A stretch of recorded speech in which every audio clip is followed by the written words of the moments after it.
Well, it's the morning of day 11 on our journey to make a sourdough starter together. So I showed you what Betty looked like before, but I'll just show you again. This is our brown rice starter. And remember, it is really cold here today. Like I could feel my jars cold because I unwrapped it and started filming a while ago. So my poor starter is very cold, but you can see in here the pillowy effect that I talk about. So Hannah, this is what mine looks like on the top. It's that sort of pillowy or quilted effect, and almost looks, when you first look at mine in the morning, it almost looks like, you know how cracked wet sand looks? To me, that's how it looks. And as you can see, mine has not risen very much today at all. And that's because it is minus 21 degrees Celsius outside here today, which is minus about 6 degrees Fahrenheit, I believe. So that's why it is not very active this morning. And like I said, it's been sitting out so kind of cold. So I wanted to show you the consistency. I call it the jiggle test. I always do this jiggle test to see if I have the right consistency. And then you could see that kind of quilted pillow effect. This is also now hungry, so it's considered an old starter because it is past, so at the end of the life cycle of the bacteria and yeast, so it needs to be replenished. So I'll show you exactly what it looks like after I do that. So let's go ahead. So this is just the way I do it. I always mix it. So I wanted to show you the consistency after it's been sitting. So for me, when it needs to be fed, this is how my starter looks. It's still quite thick. Sometimes actually it looks a little runnier than this, a little thinner than this because it's cold. When it's warmer. But right now, because it's cold, it is quite thick in consistency. So I can show you a comparison video. But I know you said, Hannah, that it was quite cold for you that one day. So you were wondering if that had anything to do with it. And this is how mine looks. So I'll show you after I feed it, and I always use tepid water. So I'll show you how it looks once it's had a little bit warmer water added to it. So I always replenish my starter with a nice clean jar.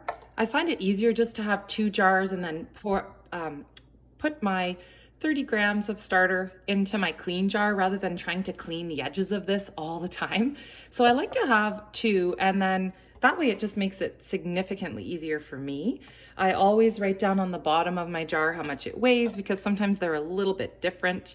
And then when I'm adding, I know if I accidentally forget to tear my scale or something, I know. So then I'll tear my scale, and how I feed it at this point, I'm already on day 11 of making this starter.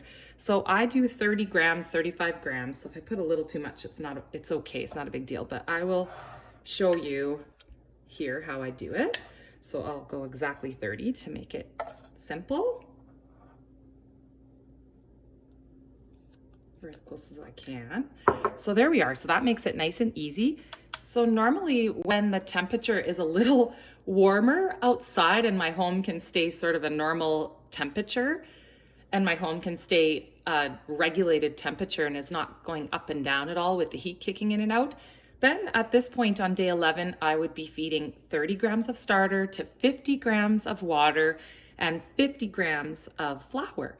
But because it's so cold here, the temperature is going to slow down the rate at which the bacteria and yeast are eating the food. So I'm actually going to just feed it 1-to-1 because it's going to take quite some time in this temperature. So you can either change the amount of feed that you're giving it based on the temperature, or you can try and warm it up. That's totally up to you. So I went to 31 here, so that's all right. I'm just going to then tare it and add 31 grams of flour. And I do warm up my water slightly just because it is so cold. I don't like my room temperature water is very, very cold. So then I will get rid of my scale and I'll show you exactly how it looks after I mix it. So here we are. This you can see is quite thick when you first mix it, if you're mixing it really, really gently. Now, you could see the consistency. It is quite thick. So if I was only to just mix it sort of quickly or just gently, and that's all I do. This is how it's gonna look. So I'll show you, and it's very thick, but I'll show you. My hands are nice and clean, just in case anyone's wondering. I will show you how I do it with my wooden spoon, and I actually mix for at least 2 minutes. I'll do a little time lapse and just show you exactly how it looks after the 2 minutes.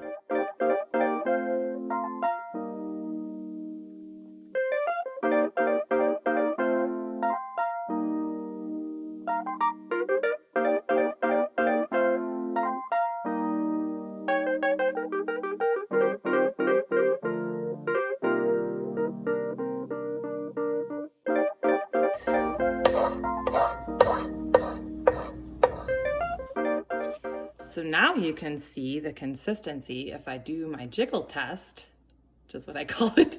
Totally my invention. It's very silly, but it works for me. So you see that jiggle? That's how I know it's now the right consistency. So, and then I just scrape down my sides, take my elastic that I had on my other container. So there we are. So you can see the consistency here, and you can see how it looks after I've fed, and it's already starting to bubble again. It's a quite active and very, very happy starter. So it's taking, this is now day 11 of making this starter, and I've been making a couple of different ones and doing an experiment to show the differences. So there you are. I hope that helps. So now I always clean the top off, put my lid on, and I snuggle mine up in a blanket with like a towel and then a blanket. And if it's really, really cold and I want it to be active, I either put a hot water bottle near it, or I sometimes will just do what I did today. I know that the temperature is colder, so it's going to take a lot longer for it to go through the feed. So then you just kind of have to use your intuition and change your feed. So I find that really helps. I find once you have an understanding of exactly what's going on, then it's so much easier to use your intuition and make your own decisions about what to do. I hope this helps, and have a wonderful day.